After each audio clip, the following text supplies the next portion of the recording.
Hello everybody, total English के एक नए वीडियो में आप सबका स्वागत है। स्टूडेंट्स, हम लोग rise of nationalism in Europe chapter को कर रहे हैं और इसमें हर पार्ट को मैं एक एक दिन में कवर करते जा रहा हूं। आज के इस पार्ट में हम लोग पढ़ने वाले हैं नेपोलियनिक कोड के बारे में। नेपोलियनिक कोड, जी हाँ, जो कि 1804 में नेपोलियन के द्वारा इसको लागू किया गया था। तो आइए देखते हैं इसमें कौन कौन से बातों पर हमें डिस्कस करना है। सिविल कोड, जिसको कि नेपोलियनिक कोड के नाम से भी जाना जाता है, 1804 में नेपोलियन के द्वारा लागू किया गया था। इसमें इसके हिसाब से क्या था कि नेपोलियन का जो सोच था कि एक्सपेंशन ऑफ एम्पायर, मतलब जो उसका साम्राज्य है, जो फ्रांस देश की जो क्षेत्र है, जो एरिया है, उसको एक्सपैंड किया जाए, ठीक है।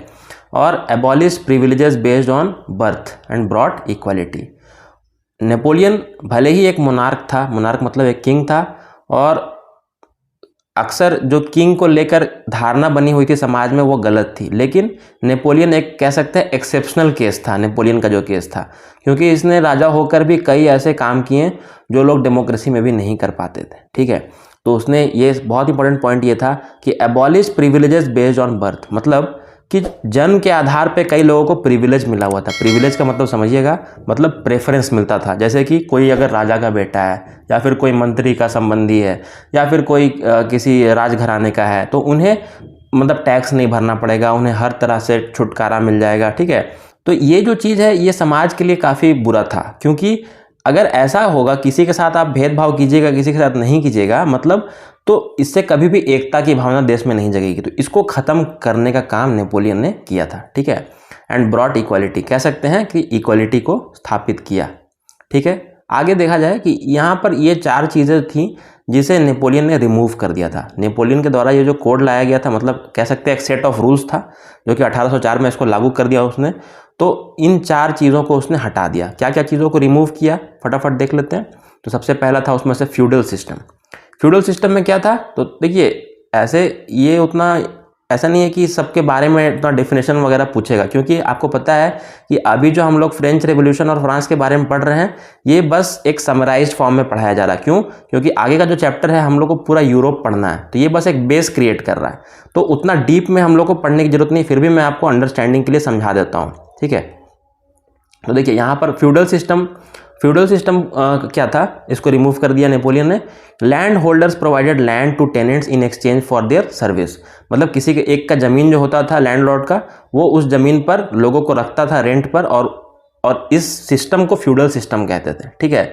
तो इसमें क्या होता था, उसके बदले मान लीजिए कि उसने 100 किलो अनाज उगाया, तो 100 किलो में से बोलता था कि 20 kg तुम रख लो, और 80 kg जो ज़मीन का मालिक है उसको उसे देना पड़ता था। ये फ्यूडल सिस्टम था, ठीक है। इसको बंद किया गया।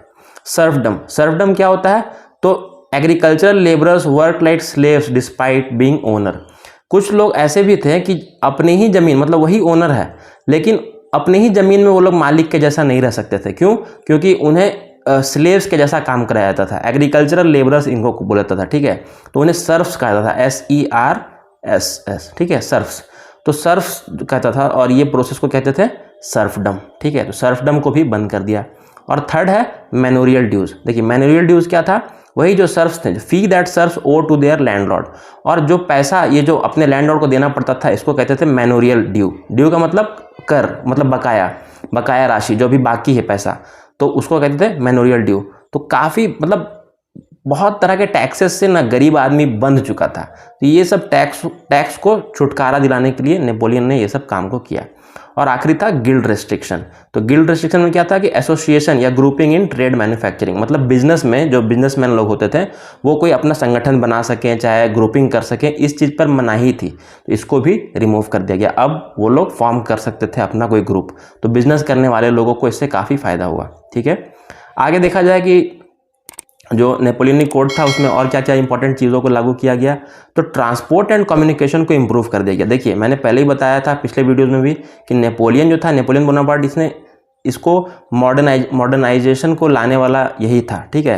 कहाँ पर? फ्रांस में। तो मॉडर्नाइजेशन को लाने का मतलब क्या, ये सब जो चीज़ें हैं, ट्रांसपोर्ट एंड कम्युनिकेशन, ये जो डेवलप्ड देश है उनका ये ट्रांसपोर्ट एंड कम्युनिकेशन काफ़ी ज़्यादा इम्प्रूव रहता है, ठीक है। कहीं पर भी जाना है तो कम समय में पहुंच सकते हैं। बिजनेस करना है तो आप लोग ट्रांसपोर्ट करेंगे।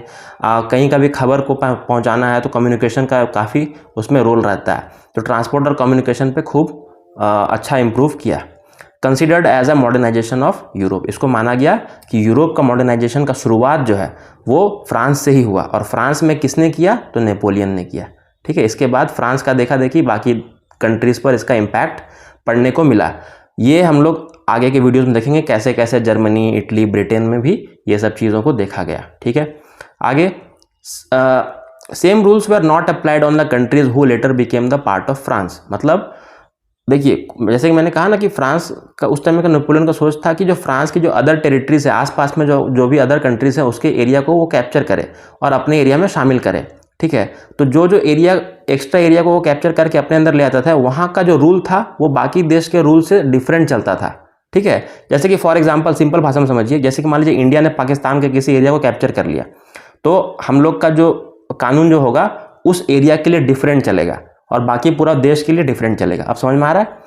तो वहाँ पर टैक्सेशन हायर था, उन लोगों को टैक्स ज़्यादा भरना पड़ता था as comparison to the native people of the France. जो फ्रांस के नेटिव पीपल है, जो पहले से सालों से रह रहे हैं, उनको कम टैक्स देना पड़ता था, और जो नए नए एरियाज उसमें ऐड हुए थे, वहाँ पर टैक्सेशन ज़्यादा था।